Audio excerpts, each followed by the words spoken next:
কর্মস্থল থেকে উনি নিয়ে নিয়ে এসেছিলেন।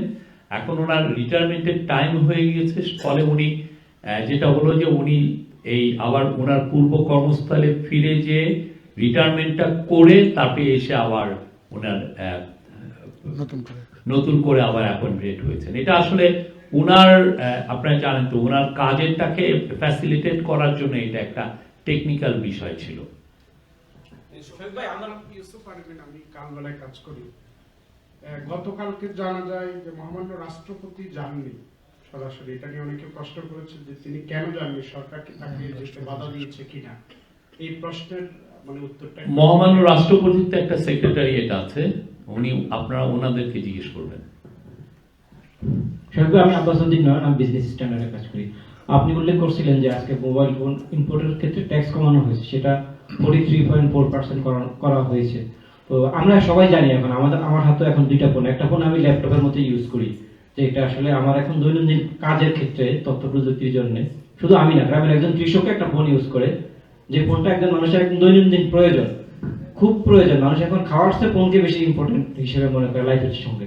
এমন একটা প্রোডাক্টে এখনো 43.4% ট্যাক্স, এটা কি গ্রহণযোগ্য কিনা? আমি স্টাডি করে দেখেছি যে বিশ্বের খুব দু একটা দেশ ছাড়া, যেগুলো খুব বেশি ভালনারেবল কান্ট্রি, আফ্রিকার দু একটা দেশ, যেসব দেশে স্বৈরতান্ত্রিক শাসন আছে, রাশিয়ার মতো, এসব দেশে 50%-এর আশেপাশে ট্যাক্স। আর সব দেশেই 5 to 20%-এর মতো ট্যাক্স মোবাইল ফোন রিপোর্টের ক্ষেত্রে। তো বাংলাদেশে আজকে আপনারা কমিয়ে সেটা 43.4% করেছেন, সেটা আসলে কতটুকু গ্রহণযোগ্য, এবং এটা টেকনোলজির ক্ষেত্রে আমরা মানুষকে যেভাবে সহজলভ্যভাবে দিতে চাই সেটার ক্ষেত্রে এটা বাস্তবসম্মত কিনা? আপনার পয়েন্টটা ভালোভাবে আমরা নিলাম, বাট এইটা নিয়ে যথেষ্ট অনেক কনসালটেশন হয়েছে। এটা তো স্বীকার করবেন যে বাংলাদেশে ট্যাক্স জিডিপি রেশিও ওয়ার্ল্ডের ওয়ান অফ দ্য লোয়েস্ট। আমরা ইচ্ছা করলেই অনেক ক্ষেত্রে ট্যাক্সটা কমানো সম্ভব হয় না। গভর্নমেন্টে এই যেই মেজারটা নেওয়া হলো, এতে গভর্নমেন্টের 30 কোটি টাকা ট্যাক্স লস হবে। 30 কোটি টাকা, তো 30 কোটি টাকা এটার জন্য তো আমাদের তো অনেক ব্যয়ের নতুন করে আবার ট্যাক্সের সংস্থান করতে হবে। তো সরকার এটা নিয়ে যথেষ্ট কনসালটেশন করেছেন এবং এমনভাবে ট্যাক্স ইনসিডেন্সটা রাখা হয়েছে যাতে ডোমেস্টিক ম্যানুফ্যাকচারিংও এর জন্য এনকারেজ ফিল করে, আবার যারা ইম্পোর্ট করেন তারাও যাতে একদম ক্ষতিগ্রস্ত না হন। দেন পরে কি আছে তাকে দেন। তামাকের বিষয়টা বলছিলাম না, যে গ্যাজেট হ্যালো, গ্যাজেট কি গভর্নমেন্ট শুধু ইনক্লুড করতে পারবে নাকি এক্সক্লুড করতে পারবে? এটা আপনি হেলথ মিনিস্ট্রির কাছে জিজ্ঞেস করে নিন। অবশ্যই তাকে ক্ষমতা দেওয়া হয়েছে, গভর্নমেন্ট তার ক্ষমতা যেভাবে ব্যবহার করে। আচ্ছা, এনআইডি রহিতকরণের যে বিষয়টা, জি, এটা যে আরেকবার বলতেন বুঝতে। এটা আগে একটা মুভ ছিল যে একটা ন্যাশনাল ডেটা অথরিটি করা, তা এখন আপাতত এটা এই কাজটা আপাতত শেলড হয়েছে। এই জায়গায় যেটা হচ্ছে যে ইলেকশন কমিশন যে কাজটা করছে তারা এই কাজটা করবে, এবং যাতে ইলেকশনের বিষয়ে কোনো হ্যাম্পার না হয়, যাতে খুব স্মুথ ইলেকশনটা হয়। আইনটাই রহিতকরণ করা হয়েছে।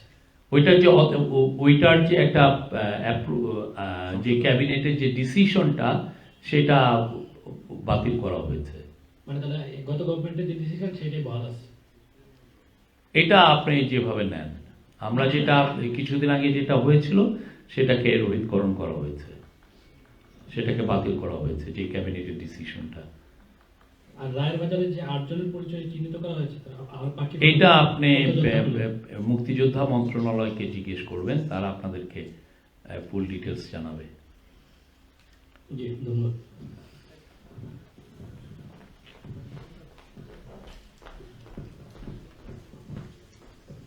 জি, মেহেদী হাসান বলছিলাম একুশে টেলিভিশন থেকে। তামাক কোম্পানি তামাক সংক্রান্ত যে আইন, এতে প্রকাশ্যে ধূমপানের জন্য জরিমানার বিধান করেছে, কিন্তু জরিমানাটা আদায় করবে কে? এক। আর দ্বিতীয়ত, এই তামাক নিয়ন্ত্রণ বিদেশি অবৈধ সিগারেট ব্যাপকভাবে আমদানি হচ্ছে, যেগুলো অবৈধভাবে বিক্রি হচ্ছে এবং এগুলো কোনো ট্যাক্স দিচ্ছে না, এগুলো দামেও সস্তা, মানেও ভালো। এগুলো যদি না থামাইতে পারেন তাহলে তো সরকারের উদ্দেশ্য ব্যাহত হয়ে যাবে। আইন করে তো আসলে কিছু করা যাবে না। এগুলো সবকিছুই পলিসি মেকাররা যখন এই ডিসিশনগুলো নিলেন নতুন, তারা এগুলো সবকিছুই তারা বিবেচনা করেই নিয়েছেন। আর আপনি আর প্রথমটা কি বললেন যে জরিমানা আদায় করবে পুলিশ। আসসালামু আলাইকুম, শরীফ ভাই, আমার নাম মনিরুজ্জামান উজ্জ্বল, জাগো নিউজ থেকে বলছিলাম। বেসরকারি হজ ব্যবস্থাপনা সুষ্ঠুভাবে সম্পাদনের জন্য নির্দেশনা, কি ধরনের নির্দেশনা দেওয়া হয়েছে? আসলে এটা তো সারা বছরই আমরা দেখি যে নানা ব্যবস্থা নেওয়া হয়। না, আমরা পারসিস্টেন্টলি কিছু কমপ্লেন পাচ্ছিলাম সৌদি অথরিটির কাছ থেকে যে সরকারি ব্যবস্থাপনায় যারা যান, এখন আপনারা জানেন বাংলাদেশের থেকে যারা হজে যাচ্ছেন তার মাত্র 6% সরকারি ব্যবস্থাপনায় যান, বাকি 94% যাচ্ছেন বেসরকারি ব্যবস্থাপনায়। তো দেখা যাচ্ছে তাদের সাথে যারা যাচ্ছেন, তারা যাদেরকে হজে নিয়ে যাচ্ছেন, তারা আসলে খুব প্রপারলি এই পুরো বিষয়গুলো তারা যাদেরকে হজ যাত্রীদেরকে এগুলো বুঝান না। অনেক ক্ষেত্রে দেখা যায় যে সৌদি যেগুলো নিয়ম আছে সেগুলোরও ওনারা ঠিক মতো মানতে চান না। তো এই বিষয়গুলো যাতে খুব স্ট্রিক্টলি এনফোর্স করা হয়। হ্যাঁ, কিছুদিন আগে যেটা হয়েছে যে এক যাত্রী এক হজে গিয়েছেন, একজন নারী মুসলিম, উনি ওইখানে যে দেখালো ওনার ওইখানে উনি বাচ্চা প্রসব করেছেন। তো এগুলো বিষয়গুলো অনেক কিছু ওঠে, সেগুলো যাতে আগের থেকেই তাদের হেলথ ভালো মতো চেক আপ করা, এগুলো যাতে খুব স্ট্রিক্টলি মনিটর করা, এই জন্য। শরীফ ভাই, সামনে তো নির্বাচনের প্রস্তুতিও শুরু হয়ে গেছে, মনোনয়নপত্র দাখিল শেষ হয়েছে। এ পর্যন্ত গভর্নমেন্টের অবজারভেশন কি কোনো ধরনের সামনে ঝুঁকি রয়েছে কিনা, বা গোয়েন্দা সংস্থাগুলো কোনো আগাম কোনো তথ্য দিয়েছে কিনা? আমরা আশা করছি বাংলাদেশকে ইন্টারিম গভর্নমেন্ট একটা ভালো নির্বাচন অর্গানাইজ করতে পারবে, ভালো একটা নির্বাচন উপহার দিতে পারবে। আমরা আশা করছি এটা বাংলাদেশের one of the best election হবে, ফ্রি, ফেয়ার,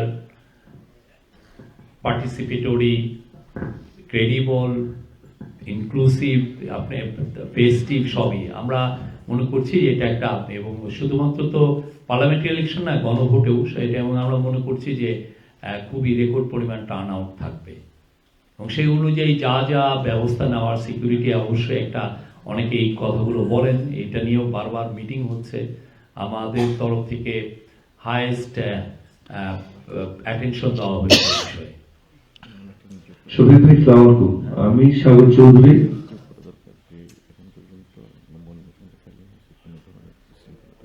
হ্যাঁ, একটা গুড নিউজ হচ্ছে যে আপনারা দেখেছেন যে 29 তারিখে ছিল নমিনেশন ফাইলিং এর লাস্ট ডেট। তো নমিনেশন ফাইলিং নিয়ে কিন্তু আমরা এখন পর্যন্ত কোনো ধরনের কোথাও বিশৃঙ্খলা আমরা দেখি নাই, কোনো ক্ল্যাশ, কোনো ভায়োলেন্স দেখি। হ্যাঁ, এবং নমিনেশন যে খুব কম পড়েছে তাও না, প্রতি কনস্টিটিউয়েন্সি অনুযায়ী গড়ে 8 জনেরও বেশি পার্টিসিপেন্ট ক্যান্ডিডেট আছেন। শফিক ভাই, টোবাকো নিয়ে আমার একটু ছোট প্রশ্ন। আর 50টার বেশি রাজনীতিক দল তাদের প্রার্থী দিয়েছে ইলেকশনে। জি বলেন।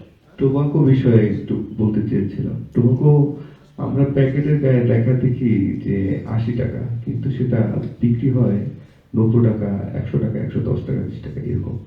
আবার আপনি যদি যেমন কিছু সিগারেট আছে আপনার ট্যাগ লেভেল ছাড়া মার্কেটে পাওয়া যায়, যেমন 4 টাকা, 3 টাকা লেভেল। এতে সরকারি তো রাজস্ব যে দেওয়ার কথা সংগ্রহ, সেটা তো থাকে না।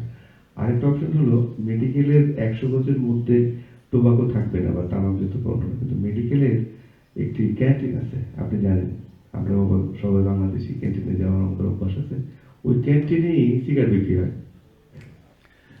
মেডিকেলের যে ক্যান্টিনে সিগারেট, এই বিষয়ে আপনারাই রিপোর্ট করেন, এগুলো আপনাদের রিপোর্টের মাধ্যমে আমাদেরকে আরো অ্যাওয়ারনেস বিল্ড আপ করেন। আর অন্যান্য সিগারেটের যে বিষয়গুলো বললেন, দামের যে পার্থক্য, এটা আমরা মনে করি যে আপনার ন্যাশনাল বোর্ড অফ রেভিনিউর অ্যাটেনশনে নিয়ে আসেন এই পুরো বিষয়টা। অবশ্যই আমরা তো চাই যে টোবাকোর থেকে ভালো ট্যাক্স আদায় হওয়ার জন্য, যাতে সেই ট্যাক্সের টাকাটা আমরা আরো আমাদের হেলথ কেয়ারে ব্যয় করতে পারি। তাকে ফসল চ্যানেল 24 এখানে একটি বিষয় যেটা হচ্ছে যে পাবলিক প্লেসে যে সিগারেট খেলে বা ধূমপান করলে যে জরিমানার বিষয়টা, অনেক সময় দেখা যাচ্ছে যারা আইন প্রয়োগ করবে পুলিশ তো দেখা যায় অনেক সময় পাবলিক প্লেসে সিগারেট খেতে দেখা যায়। এই বিষয়ে আসলে কি ধরনের নির্দেশনা আছে বা আপনি কি নির্দেশনা দিবেন? না, পুলিশের কারো সবার জন্য সমান। আইন সবার জন্য সমান। আপনি যিনি ল এনফোর্স করছেন তার জন্য যেরকম, যিনি ল ব্রেক করছেন তার জন্য সেরকম। তো কেউ যদি এটা ব্যত্যয় করে অবশ্যই তাকেও আইনের আওতায় আনা হবে। আরেকটি বিষয় হচ্ছে সাম্প্রতিক আলোচিত ঘটনা ওসমান হাদির হত্যাকাণ্ড।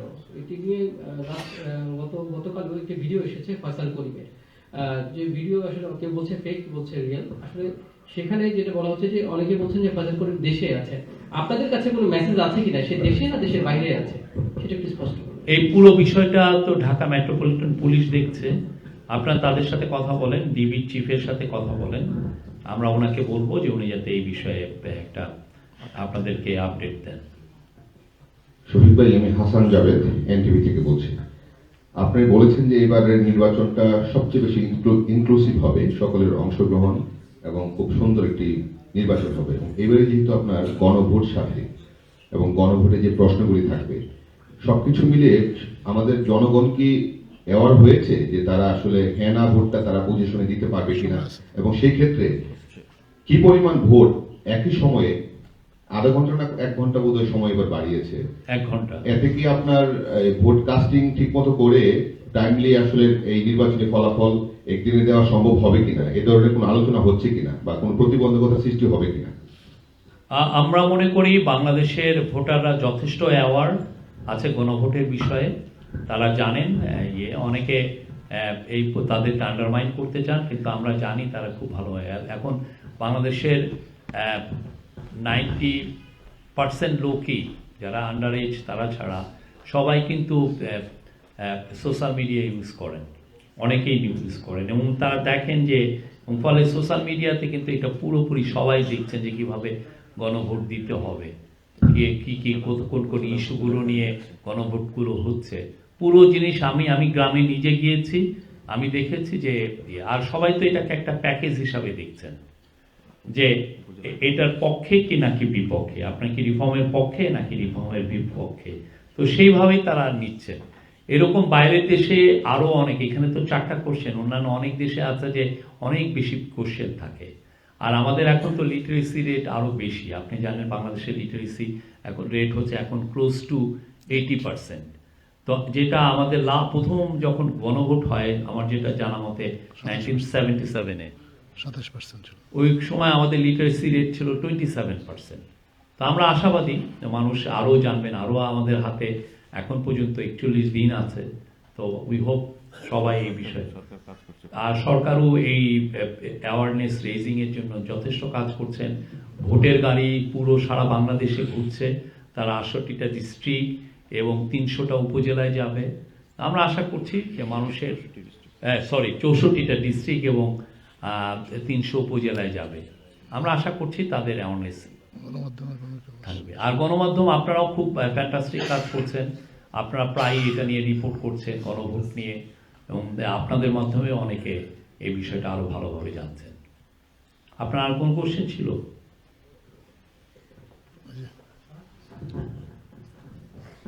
জি, আমার নাম মাসুম বিলাল, বিজনেসে কাজ করি। কন্টেন্ট হ্যান্ডলিং এর হচ্ছে 23 সালের টিকিটটা আছে কিনা আমরা আপনাকে পাঠিয়ে দিব। 23 সালের। হ্যাঁ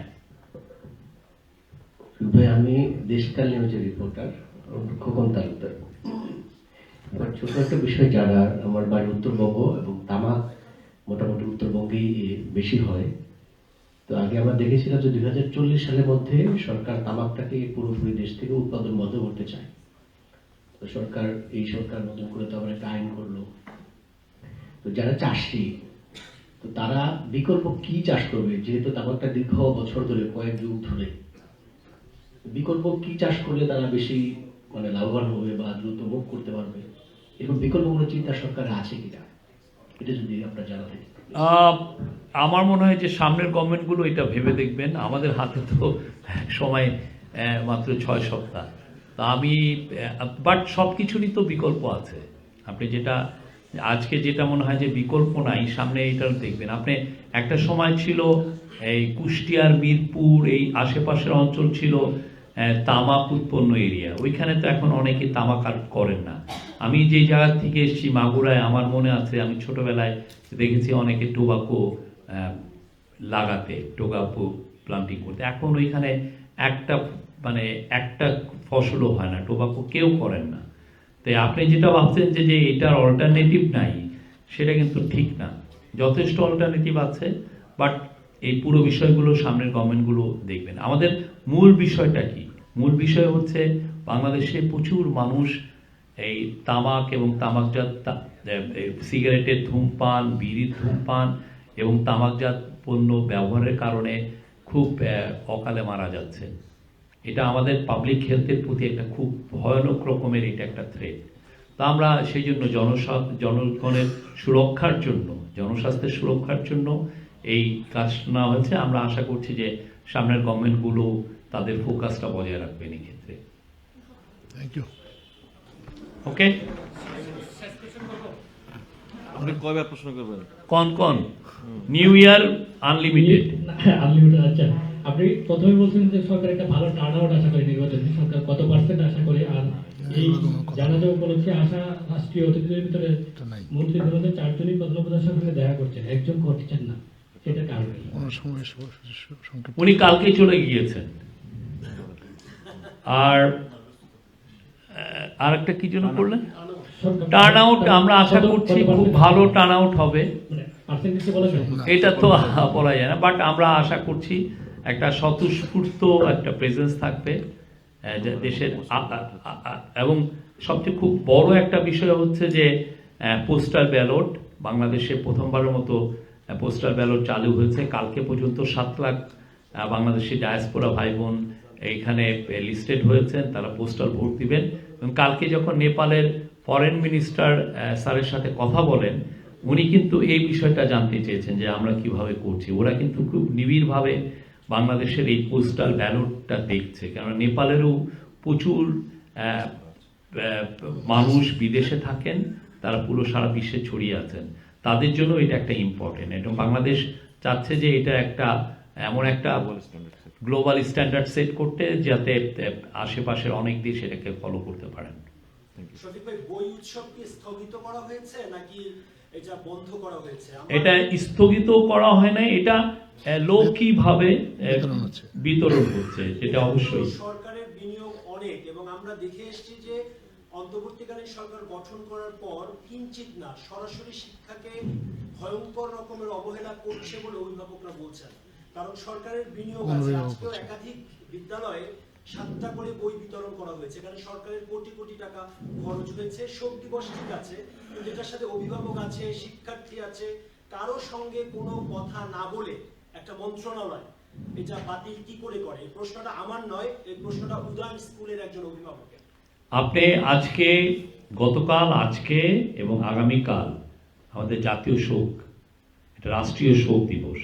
তো সেই ফলে আমরা এখন রাষ্ট্রীয় শোকের সময় আমরা যে উৎসবটা করছি সেটা আমরা করছি না, বাট ছেলেমেয়েরা সবাই, আমরা তো, উনি তো বললেন 83% ছেলে মেয়ে বই পেয়েছে, এটা একটা বিগ অ্যাচিভমেন্ট।